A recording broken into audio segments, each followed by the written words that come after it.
नमस्कार जय जगन्नाथ वेलकम करछी आज गोटे नुआ मिनी ब्लॉग को चलन तो स्टार्ट करबा आज वीडियो।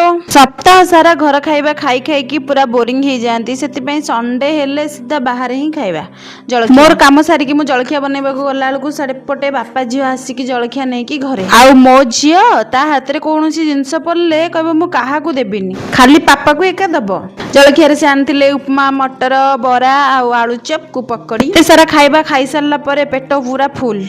मम्मी जेहेतु बाहर जिनस खाऊना से कड़ई पोड़ पिठा करी जेहेतु आज आमिष हबनी संडे रे से छतु नहीं आसते बछा बछी करके आसीगली तरकारी करने छतु तरकारी अधिका पियाज और टमाटो को दे थाए पाउडर मसला सब कम कम ही दिए। आम घर तो एमती मसला समस्त कम मसला खाइब केते कई भी इच्छा करती मसला मसला कर दे सारा भाजिक रखि छतु और आलू को देकी पानी देकी फुटवाई छाड़देली से छतु और आलू को टिके चकटी देती खाइबा ये रेडी अरुआ भात डाली छतु ता सहित पोटलर भजा आउ काकुड़ी पचारे तो कहते बाकी प्लेटा सफा हो जाता जानवा खाइबाटा भल।